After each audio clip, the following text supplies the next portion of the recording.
Recently, I purchased the iPad 2025 11-inch. I think, is that the only option for it? I'm not sure, but I've had it for about a week now, and I thought I would just do a little bit of a review of just whether or not I think this thing is worth it.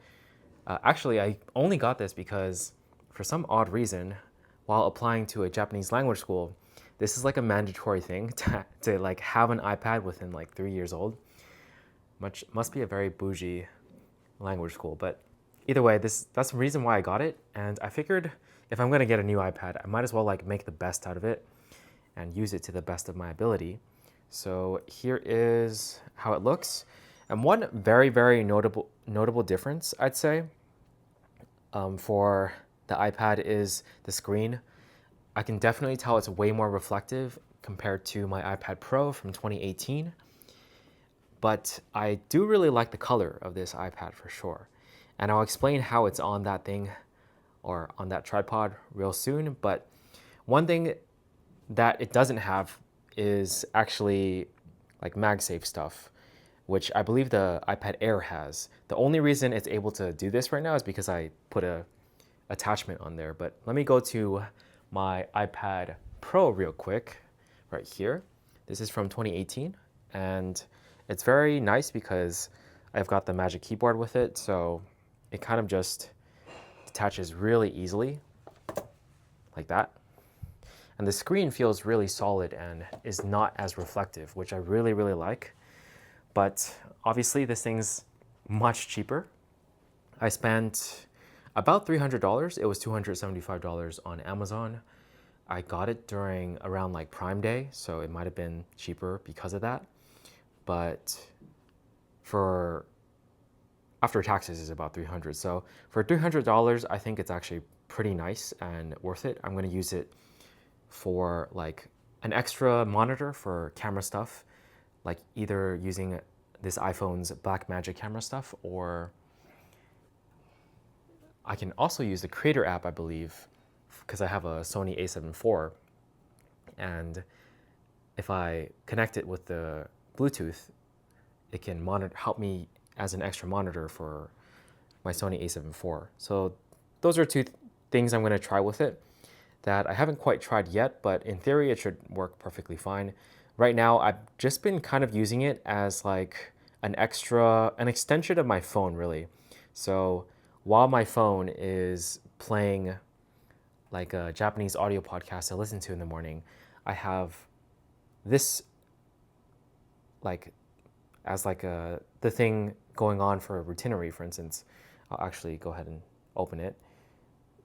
So this right here is my stretching routine, and then while I'm doing this stretching routine, this on my phone is playing the audio for the podcast. So it's on two different devices.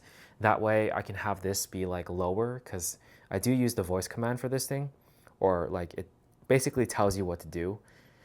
And then like I don't want this to be super loud while also playing the audio. It disrupts it and it's kind of annoying. So having two devices is really helpful for that case. I can do the same thing with my other iPad, but it's bigger, so I like the fact that this thing is kind of smaller, so it's easier to carry around. So let's actually get it off so you can finally see what it's attached to. So that's what it's attached to. Usually it's meant to be on my phone, as you can see. Let's see if I can zoom in on this thing properly. But yeah, it's usually meant to be like that on my phone. But and there you go. That's the voice for this app. And then you can see the ring right there that I placed. I got this ring basically with either this tripod or some other tripod. I'm not like something that had a MagSafe attachment. The sticker said 3M, and I had other ones, like a lot of them, and some of them were quite weak, but the one that had 3M on it as the label before you peel it off was this one, and it seems to work quite well because I've had it on this magnet for a while now. I kept it on at night, kept it on in the morning for a few days, and it stays perfectly, which is nice. So you got to be really careful, because if you have one of the weaker ones, the adhesive is weak, and then it eventually like falls off. Like the iPad falls off of the ring itself, and the ring is still attached to the MagSafe magnet. That's happened before with the with the weaker ones. So be very careful when you do this, if you do this.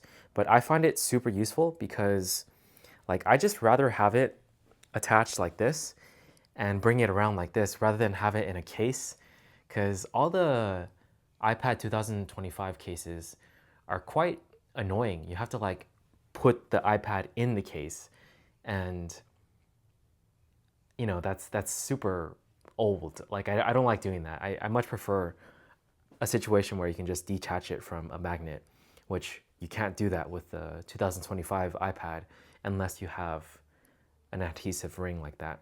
I don't know what it does if I were to take the ring off. I'm sure it'll be fine, like I can clean it afterwards. But that's just one thing to note. Don't expect this camera to be very good, because it's not. And I'm not gonna use it for anything really. But other than just listening to podcast stuff and having this routinary thing and using it as an extension for monitoring my camera and Blackmagic stuff for my iPhone, that's basically what I'm planning on using it for. And so far, using it as this thing has been quite nice. Just having it as a display floating around wherever I feel like taking it. And it's quite stable because of the magnet, super solid magnet. I think this is like a Ulanzi tripod. Like I used this throughout Japan actually when I was there for my iPhone. The only downside of this is that the legs are not very wide. So here, there's actually, let's get some light here. There's actually a label right here. It's the MG003. And you can fold it up and it goes down pretty low, and you can also collapse it into, I guess, a selfie stick sort of. But when I'm at home, I basically just keep it out all the time. And I also bought like a more stable one because, again, you got to be careful if you're outside using this because the wind can knock it over. So if there were wind here, this would definitely not be knocked over all the time. But right now it's perfectly stable. But this is my preferred setup, and I just wanted to showcase it. Again, whether or not this will be fully worth it over time is a question, but right now, for the week that I've been using it, I feel like it's worth it. Like, it's pretty cheap overall, and I find it quite nice to have. So that's basically the video. Whether or not iPad 2025 is worth it for me. Again, I probably should have made this video a little bit later to test out more of the stuff, but it's more like a first impressions, I suppose. First impressions of whether or not I found it worth it. So yeah, that's the video. Let me know what you guys think down below, and I'll catch you guys in the next one. Peace.